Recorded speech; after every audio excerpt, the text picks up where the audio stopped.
Hallo, mein Name ist Gloria. In diesem Video möchte ich euch eine kurze Einführung über die in Österreich gesprochenen Dialekte geben. In Österreich werden neben dem österreichischen Standarddeutsch, das auch Hochdeutsch oder Schriftdeutsch genannt wird, verschiedene deutsche Dialekte gesprochen.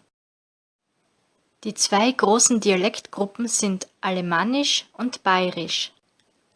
Österreich hat 9 Bundesländer: die Steiermark, das Burgenland, Oberösterreich, Niederösterreich, Wien, Tirol, Vorarlberg, Kärnten und Salzburg.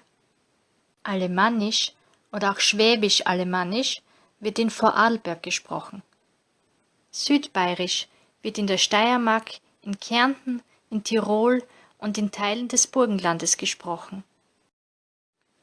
Mittelbayerisch oder Donaubayerisch wird in Oberösterreich, Niederösterreich, Wien, Salzburg und Teilen des Burgenlandes gesprochen.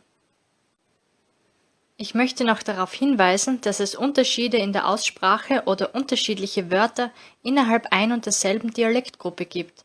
Zum Beispiel klingt eine Person aus Tirol in der Aussprache ganz anders als jemand aus der Steiermark, obwohl beide Bundesländer zur südbayerischen Dialektgruppe gehören. Des Weiteren gibt es Unterschiede innerhalb ein und desselben Bundeslandes. Die Aussprache kann anders sein von Region zu Region, von Stadt zu Stadt oder Dorf zu Dorf und von Person zu Person. Normalerweise haben Personen aus demselben Bundesland keine großen Probleme damit, einander zu verstehen. Aber ein Steirer zum Beispiel hat ein Problem damit, einen Tiroler zu verstehen, wenn der in ordentlichem Dialekt redet. Ich hoffe, ich konnte euch mit diesem Video einen kleinen Überblick über die in Österreich gesprochenen Dialekte geben. Wenn euch das Video gefallen hat, klickt doch auf Gefällt mir. Vielen Dank fürs Zusehen.